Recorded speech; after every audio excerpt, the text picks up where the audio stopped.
नमस्कार दोस्तों। जब पत्नी ने अपने पति से कहा, आज हमारे शादी के 21 वर्ष हो गए हैं और आज मैं आपसे निवेदन करती हूँ कि आप आज का डिनर और मूवी अपनी माता के साथ देखें। जो माता एक विधवा थी और 19 वर्ष से अलग रहती थी। तो उस समय पति ने इस बात को स्वीकार किया और अपनी माँ को फ़ोन किया। जैसी फ़ोन की घंटी बजी, माँ ने देखा बेटी का फ़ोन आया है तो माँ बहुत घबराहट महसूस करने लगी। क्या कारण है कि आज बेटे ने याद किया है? तो बेटे ने कहा कि आज माँ शाम को डिनर आप मेरे साथ करेंगे और मूवी देखने जाएंगे। माँ तो यह सुनकर बहुत चकित हो गई। ये कैसे है?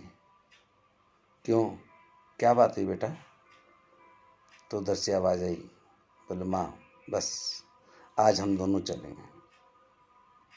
माँ ने हाँ भर दी और जैसे ही शाम हुई, उससे पहले तो माँ इतनी उतावली थी, अपने आप को बिल्कुल जैसे एनिवर्सरी के लिए तैयार करती थी उतनी तैयार, बिल्कुल ब्यूटी पार्लर से भी ज़्यादा तैयार होकर माँ का आज खुशी का ठिकाना नहीं था।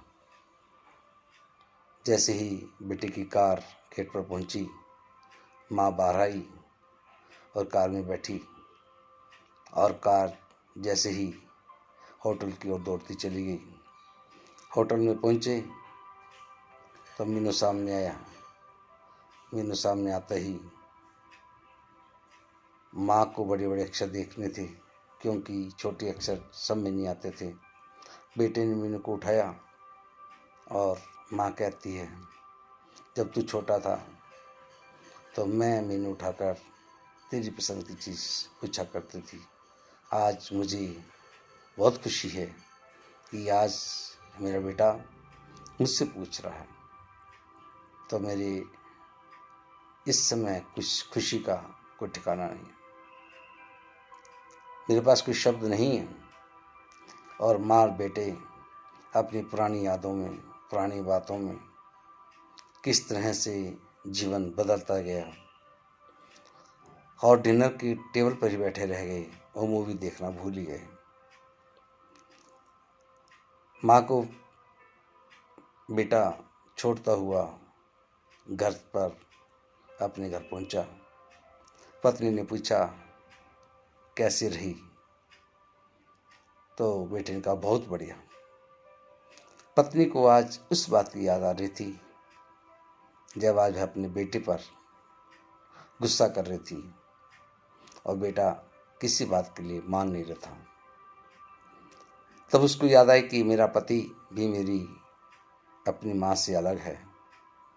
कितना महसूस हुआ उस समय कि मुझे प्यार ना मिला,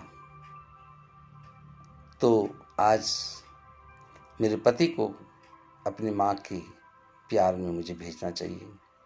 और आपको जानकर हैरानी होगी, कुछ दिनों के बाद उस माँ की मृत्यु हुई और माँ ने उसी होटल में आगे की बुकिंग करवाई 2 प्लेट के लिए। एक खुद के लिए नहीं करवाई, बल्कि बेटे और बहू के लिए करवाई। सिर्फ इस बात से यह बात साबित होती है कि जैसा हम सोचते हैं अपनी माँ के बारे में, यदि हमारी पत्नी भी हमारी माँ के बारे में वैसे सोचने लगे तो अवश्य ही उसका बेटा और उसकी बहू भी उसके बारे में भी ऐसा ही सोचेगी। तो मैं यही निवेदन करूँगा कि आप भी अपने बुजुर्गों के बारे में अच्छा सोचें, उनके लिए अच्छा करें, तो निश्चय ही आपके सामने भी वही स्थिति आने वाली है और उसी स्थिति से वही घटना घटेगी जैसी आप महसूस कर रहे हैं, जैसे आप वार्तालाप कर रहे हैं। इसमें निस्संदेह ये सब चीज़ें वही आती हैं जैसा आपने अपने जीवन में कार्य किया है। तो अच्छे कर्म करें, माता पिता के साथ वही कर्म करें जो आप अपने बच्चों से उम्मीद करते हैं। बहुत बहुत धन्यवाद।